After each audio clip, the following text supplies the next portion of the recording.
Hello dear students, today we are going to discuss the topic that is spherical aberration and its minimization.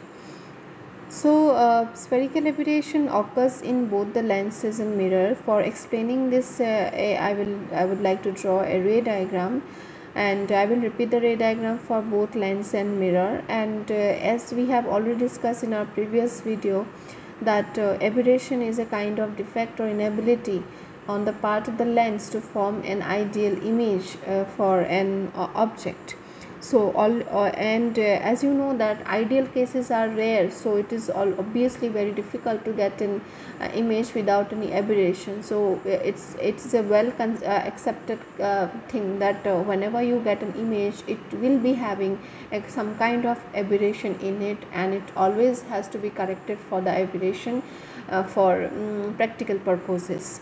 So let us start with this topic for discussion today. You see, suppose you have a lens and a beam of light parallel to the principal axis is incident on this thin lens. Suppose consider like that, a beam of light. Okay, so a beam of light is incident, and their beam of light is simply parallel to the principal axis. This is the principal axis. Okay, so from in this particular object a beam of light is coming like this, and the rays after passing through the lens will obviously bend towards the axis because this is a converging lens, all right, and crosses the axis at different points. Those points, so these rays after passing through the lens, they will come down towards this axis and they will meet at different points. So they are called focus. Okay, this point is called focus. So what happens in this particular case? What is the exactly problem that we are discussing here? See, in this particular case, you see some of the rays. If you have an extended object, what happens? Rays will come in wide range of distance from the principal axis. Suppose that this ray of light, this is basically away from the principal axis, but similarly like this one, this is away from the principal axis, but this type of rays of light, they are very close to the principal axis. Okay, so this kind of rays are called marginal rays. Okay, these are called marginal rays. Okay, these are called marginal rays. And these rays which are very close to the principal axis, they are called paraxial rays. Okay, so when this kind of rays, you see, if you consider only the marginal rays, what will happen? You following the laws of refraction, it will pass through the axis, bend towards the principal axis and pass through the principal axis at a certain point. Okay, let me name it as M, since it is created by the marginal rays. But if you look at the paraxial rays, what will happen? They following the laws of refraction, they will bend towards the principal axis, but they will meet at the points here. Okay, not at M, they will meet at P for paraxial rays. Okay, so you can understand what happened. So because of an extended object, the rays of light are coming in a wide range of distances from the principal axis. So we are having a set of paraxial rays, we are having a set of marginal rays, and the marginal rays will focus at a certain point and paraxial rays will focus at another point. They are totally different from each other. So that means for a single point, single extended object, you can see that images are formed at different points. Okay, so the failure or inability of this lens to form a single point image for the object is called spherical aberration. Okay, so you are not having, since we have a single object, you should have a single image. But here you see we have an image here, we have an image here. If you consider another set of ray like this, you will have another image here. So we have a total confusion. Okay, So this is a defect, this is a problem. This particular defect is called spherical aberration. Similarly, I can draw this diagram for a mirror. Okay, so the same thing happens in case of mirror also. So let us see how does it work in case of mirror.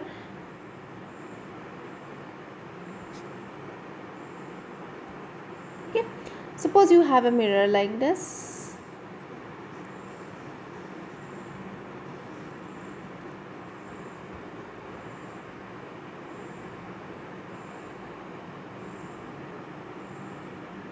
Sorry, this is not a mirror.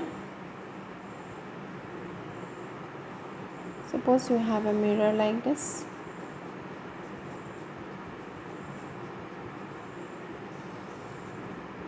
Okay, and rays of light are coming like this, and these are obviously what?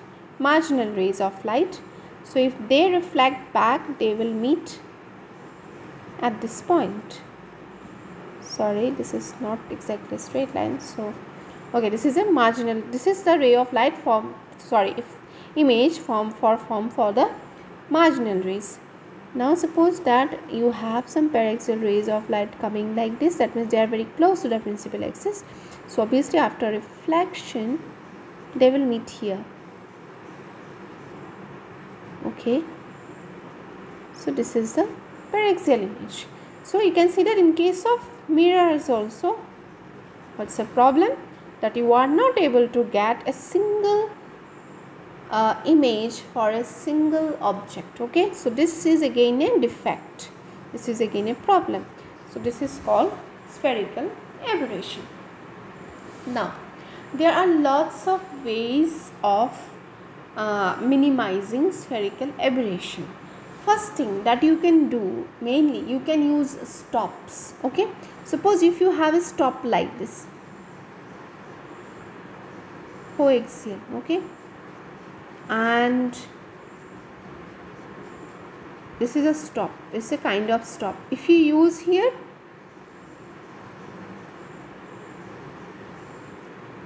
like this, what will happen? It will allow only the paraxial rays and it will block the marginal rays.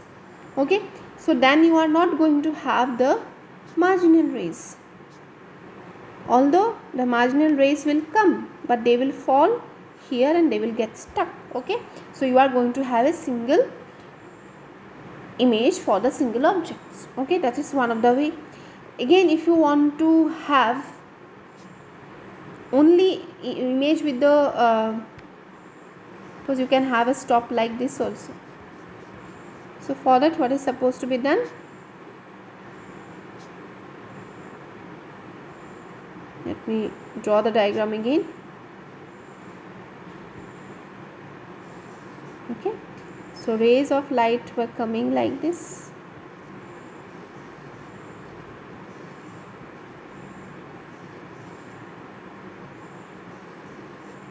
So this is P and this is M for marginal.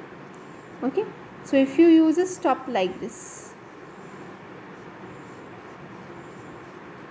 what will happen? It will block the paraxial rays, so you are not going to have the paraxial rays. Okay, so let me draw it properly. I don't think it is correct. So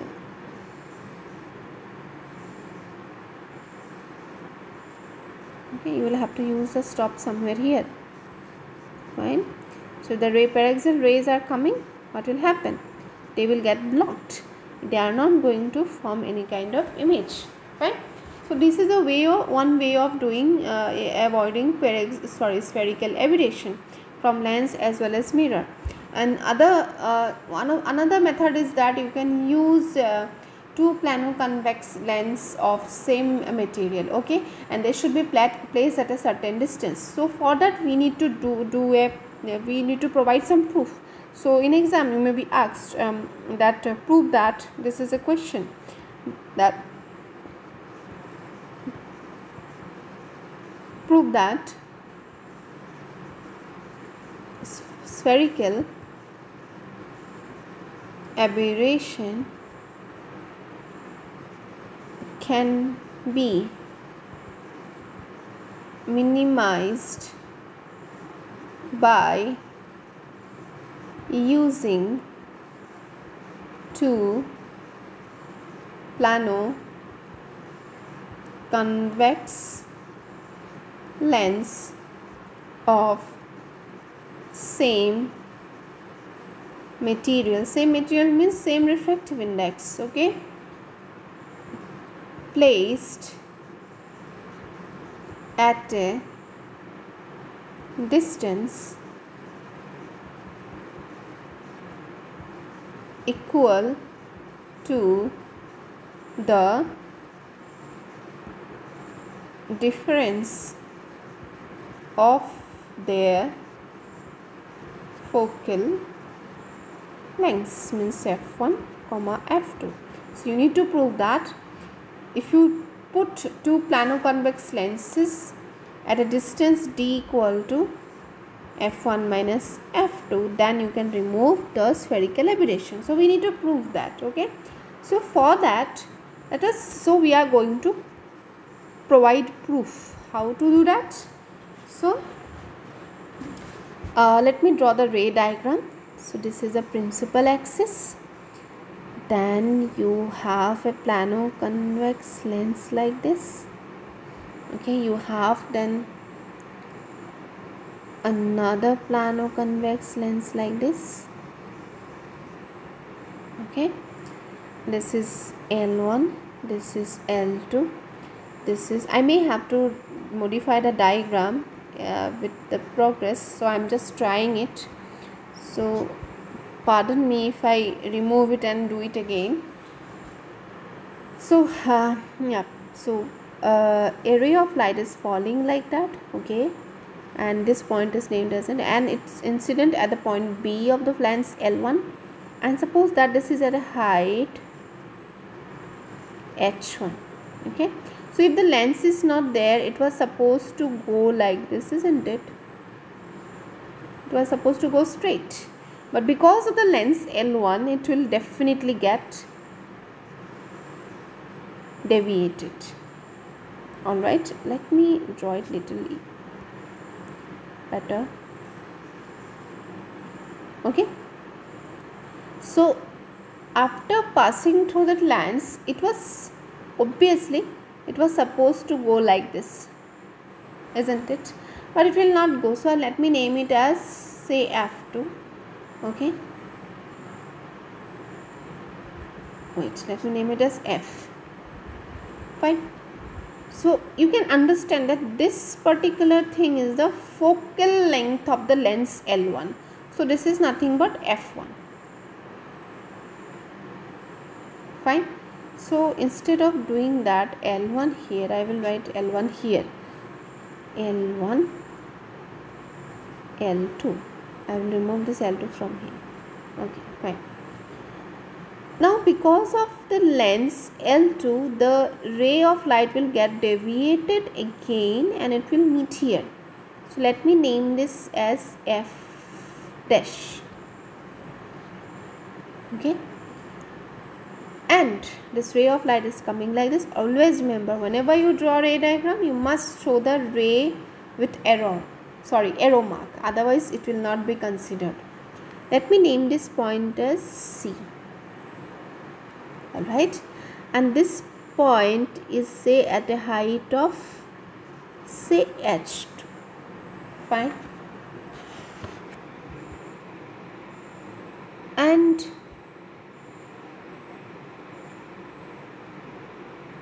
this ray, just extending this thing. Yes. Now let me remove this. I will explain why I have drawn this dashed line. Now you see, when the ray of light is incident at the point B from A to B, then it was supposed to go like this, okay, go like this, but it didn't go, and it was deviated. So this is the deviation, the first stage. So I will name it as del 1, okay. Now you see, so this is the main original ray of light. This is the main direction, original direction of the ray of light. Now at the second lens L2, at the point C, what happens? The ray was supposed to go like this, but instead of going like this, it came like this, okay, and it met at the point F dash. Look at the diagram very carefully.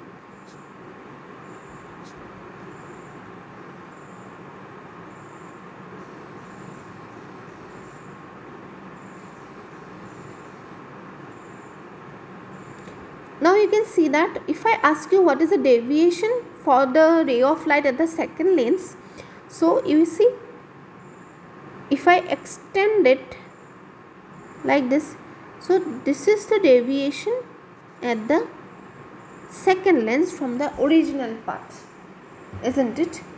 Fine. So for the second lens, this is the focal length. Fine. So I will name it as F2. So in the diagram you can see that del 1 represents the deviation of the ray of light from the original path. Original path means this path, okay, at the first lens, and del 2 represents the deviation of ray of light, okay, from the original path at the second lens. Now let me take some color.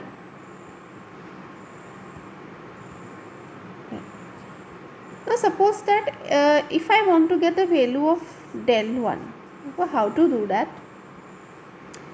If I look at this, this line and this line is parallel, so this angle and this angle should be same, isn't it? They are alternate angles. So this angle, if I consider this angle should be equal to delta 1. Alright. So if I consider, now you see this is coming like this, isn't it? So this is delta 1 and this whole thing is F1 and this whole thing is H1. So is it looking like in part of an arc of a circle? Okay, it's a part of a circle. So is it like an arc length? So arc length, so this is the angle of the angle formed by the arc. So delta 1 it will be nothing but the arc length divided by radius. So that thing, arc length is nothing but h1 and radius is nothing but f1. Understood? So this is the, so therefore del 1 is equal to h1 by f1. Similarly, let me remove all those.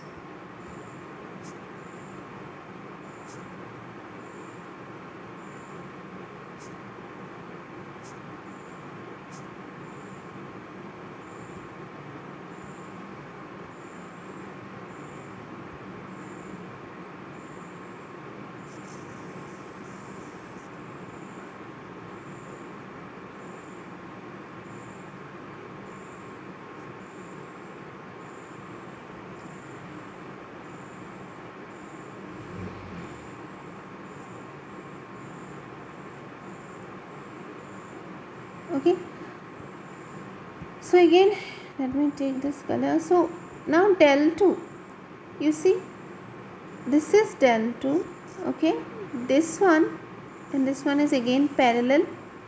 So this is nothing but del 2 is nothing but this one, this is also del 2. So this triangle is looking like this. Again this is C, this is L2, this is F dash.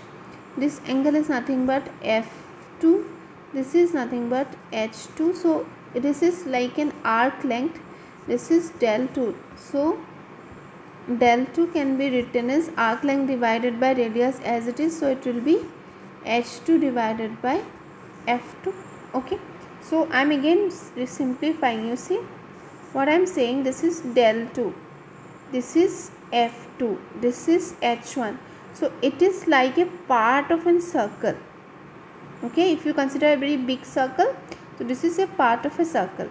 So if I consider this to be the angle, okay, so this is the arc length. So angle subtended by an arc is equal to arc length divided by the radius. So following that point we have these two values. Okay, I hope you are sure about it. So these are the basic things we are representing from geometry. We are not doing anything else. So we have del 1 equal to h1 by f1, del 2 equal to h2 by f2. Now you see, if you want to have minimum spherical aberration, you see what is the spherical, what does the spherical aberration means? That for marginal and paraxial rays, what happens? The deviation is different there, and the what I can say, that images are formed at different angles, different points. So if you want to minimize the spherical aberration, what should be there? To minimize the spherical aberration, to minimize spherical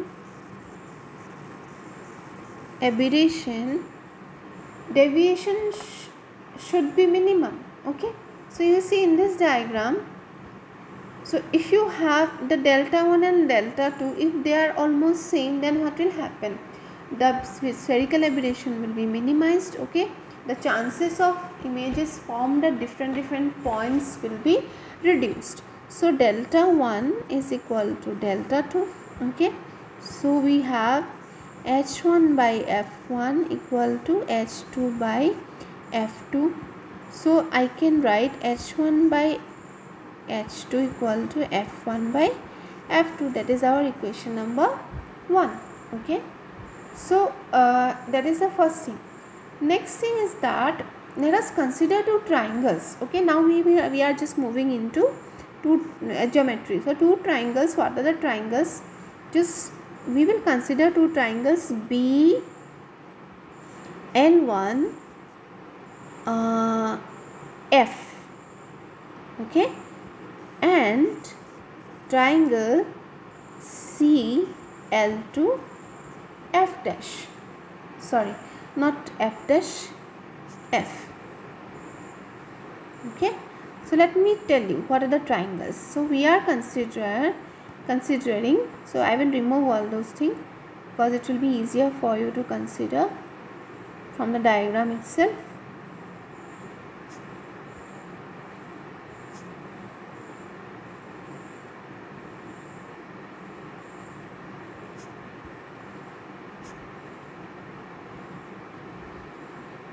So you see, this distance is D. This distance at the point F, this is called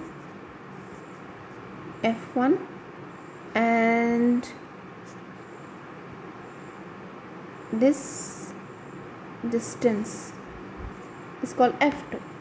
Okay, now we are considering the triangle B L1 F and triangle C L2 F. Okay, so let me color it. Then so we are considering the triangle B L1F. Okay, so from B L1F what we have,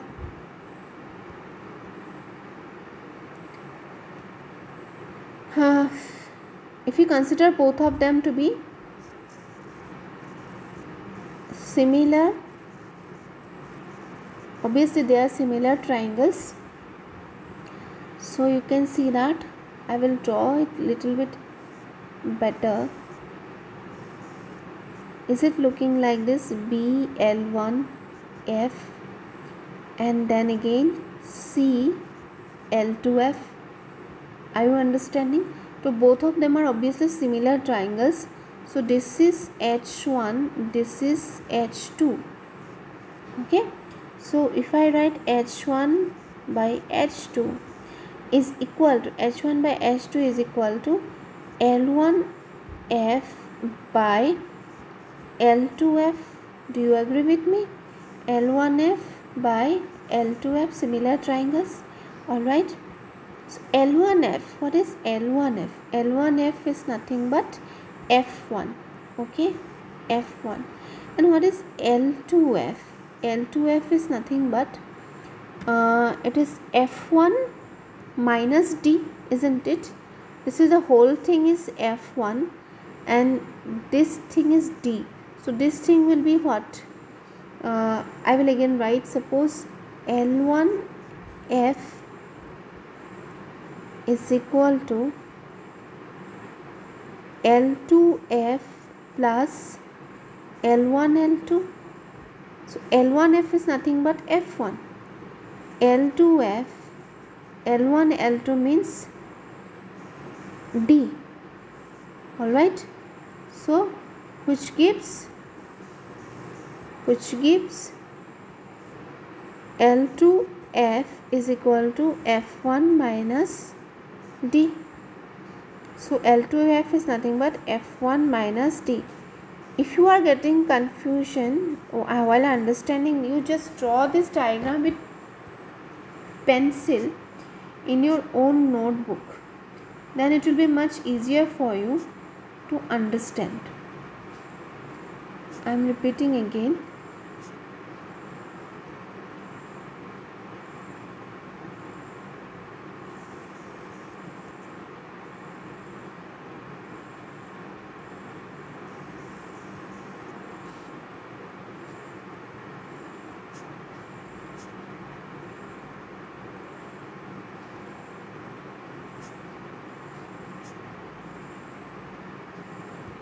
So how to find L2F?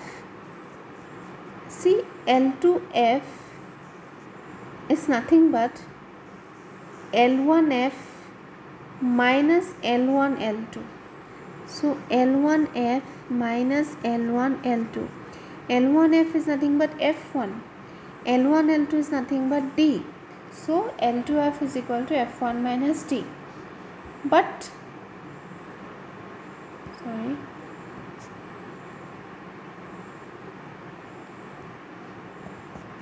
H1 by H2 is equal to F1 by F2 from 1, is it?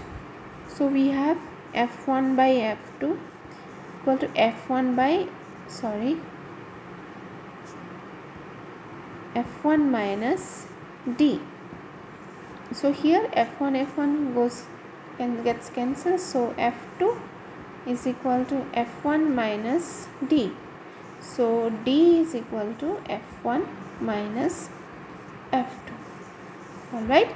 So hence it is proved that the spherical aberration can be minimized if we put two plano-convex lenses, okay, and they should be separated by a distance D, and the distance D should always be gap between difference between F1 minus F2.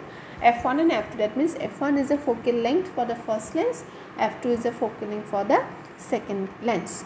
So that's all for spherical aberration and its minimization, the notes for which are already provided in the Google Classroom as well as in my site, link for which is already provided in the description box. You can go to that link and you can collect the notes related to this particular video lecture.